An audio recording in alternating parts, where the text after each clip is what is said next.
Okay, I was going to do pickles, but I'm not going to. But let me show you this. It's better if you can seed broccoli, Brussels sprouts, cabbage, that kind of thing right into the soil. But sometimes places like we live, where there's not a lot of warm growing season and it's a tough time here. You guys who live here know what I'm talking about. High altitude, cold areas, lots of wind, etc. So these kinds of vegetables, if you can, preferably you want to put them right into the soil. This year I went ahead and did some in the planters because I wanted to show you. Okay, here's what they look like. Look how leggy and stringy they are. It's cabbage, Brussels sprouts, broccoli, right? Now I'm going to do a whole bunch more broccoli here in a week. And I'm going to start planting it in piles of alpaca poop out in the back field. I'm just going to throw it in because I'm going to try to do as much food as I can. But did you see how stringy and leggy they are? They're a real pain, and they really get difficult to deal with when you're transplanting them. So let me see if I can show you. So here's my soil, an amendment. All right, water. All right, feed. And actually dibble first because you're whole. You want it in your hole there. Okay. Feed, feed. Okay. Now, I'm going to do broccoli. Okay. So this one coming out, it's leggy, leggy, leggy, man. Look how stringy it is, right? Set it in. It's a tiny little plant. It's a really little plant. Now, what's interesting about it is it's a tiny little plant, but the roots are long, right? So you're going to want to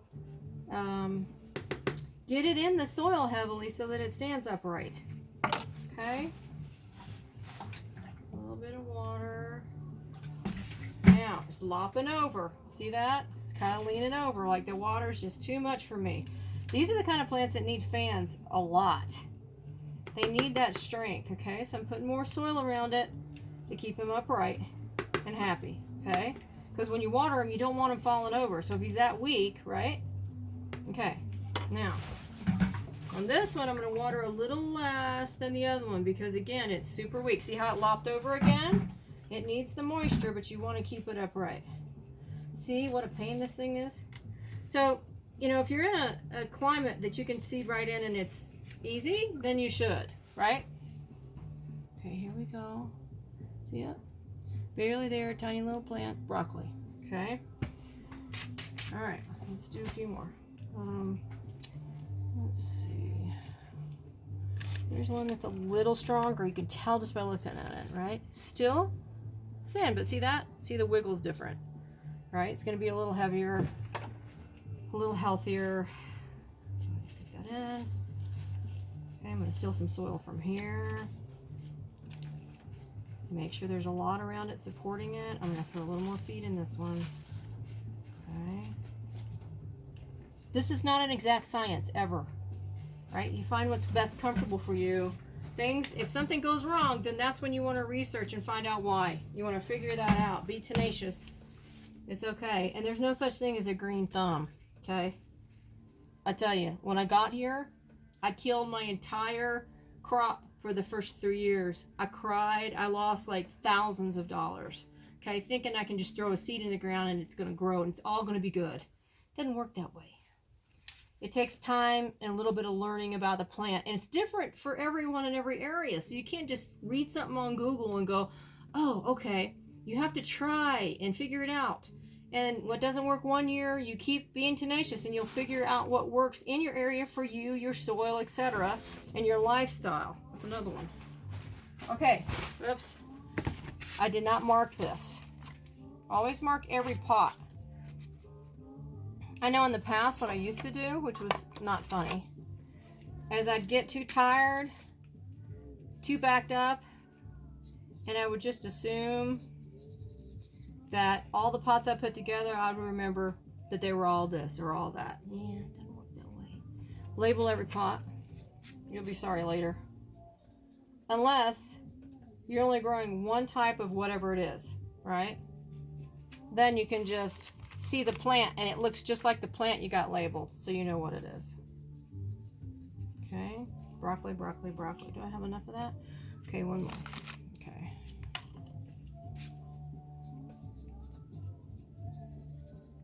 Okay. That one's going to need more dirt. Okay. Another little broccoli dude. Okay, now, here's two little tiny ones that I didn't pull apart, right? So I'm actually going to put both of them. This is what you're not supposed to do, but I do it a lot. I'm going to put both of them in this pot. I'm going to separate them out because they're going to be, one may not make it, okay? Yeah. These are so tiny and they're so together. I'm going to put them both in together, okay? Just like they are.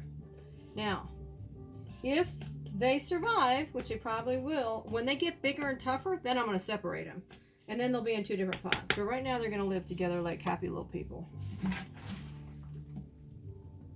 Okay, very loppy. See, I just put water in them. They fell down flat. Not good, okay? Gently pick them up with your fingers upright. Get more soil. Get them upright. Okay, much upright. Alright, these are going to be sensitive little babies. Okay, and I'm not going to put any more water in it because this soil is really wet. See? They're together though. Which in gardening is a no-no. But when they get stronger, they'll separate and won't die. They'll be safe to do. Okay, broccoli is like that when it gets older. Okay, both of these are going underneath the lights.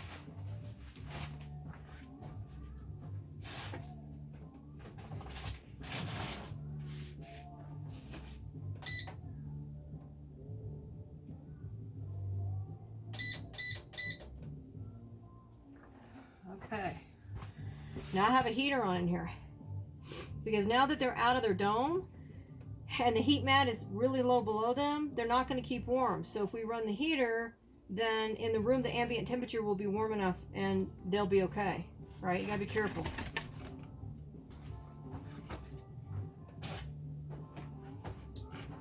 Okay, one more broccoli.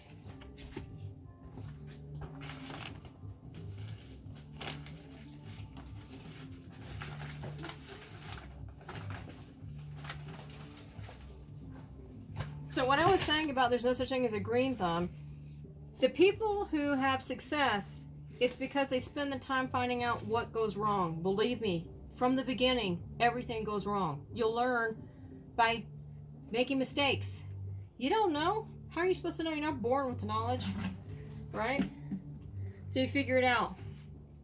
But don't be a weenie. Be tenacious. If something goes wrong, ask, research, find, try it again. Okay? Out here, people told me, you'll never grow food out here. And it crushed me because I didn't know that before we bought the property. I was like, oh my God, is it that hard to grow out here? Right? And they were right. But guess what? Every year, I got pissed off enough. I was like, you know what? I'm going to figure it out. I'm winning. Right? So there are ways to get around stuff. Now, there's things you can't grow like avocado, right? Because you can't keep the ambient temperature warm enough long enough to keep that kind of plant alive. So you do have to choose cooler weather stuff. But you can choose warm weather stuff and cover and protect and do all that stuff. And I know it sounds like a lot of work and a pain in the ass, and it is. But you have your material after 1 year. And you can just use it the next, right?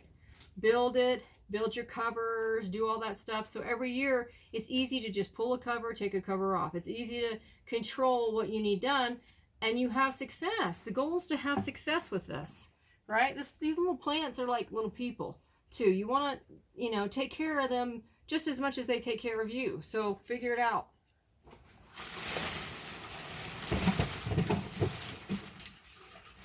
Okay. I'm in here having to dive face forward over a chair and some buckets to get to my water. Okay.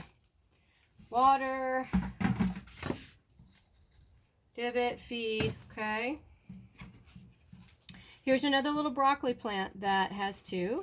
So I'm going to take both of them. I'm going to let them grow together. These are tall and lanky, so these are even harder. All right, so I'm going to dig a bigger hole. Drop them in. Good. Okay, they're side by side. When they get bigger, I'm going to separate them.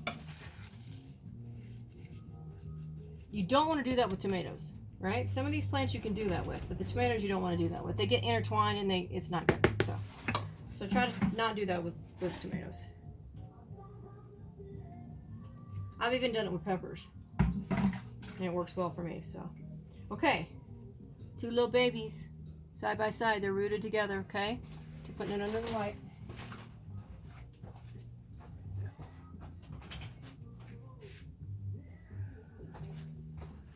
Okay, so I'm going to finish a few of the Brussels sprouts and the broccoli, or no, Brussels cabbage. Cabbage you want to get into the ground if you can, but it takes so long to grow and it needs warmer temperatures. But sometimes I just start them here, and it takes a lot of space for cabbage. That's why we don't do a lot of it. I usually grow enough cabbage to make sauerkraut for John, and that's it, or to make a couple of dinners. If I had a ton of field and good soil, I would do a ton of it. But the smart thing to do with greens and cabbage, if you're just feeding your family, is to titrate. So just grow a little greens here, right? And as they get so tall and you're starting to eat them, grow another set over here, because you're going to eat these down, and these need to be ready when you're ready here, right? If you grow it all too much, you grow a whole field of it, and it's not edible, all of it, you're going to waste it. Same with cabbage. You know, you only can eat so many cabbage heads in a certain amount of time. You don't want the other ones to go bad, rot, or whatever. So plan, you know, plan to plant throughout the summer things like greens, cabbage, broccoli. You can plant, or at least let me say it this way, I grow broccoli year round, and sometimes I just let the plant sit in the hoop house and it'll produce all year long in different sections. And there are different broccolis that like heat more so, or cold more so. So check that out when you buy your seed. That way you know how much you'll get. I've had some broccoli plants in my greenhouse for 2 solid years producing, and then I'll do something stupid and they'll die. But okay, so I'm gonna do this cabbage, and then I'll look at what else is left, and I may do another video on the other stuff.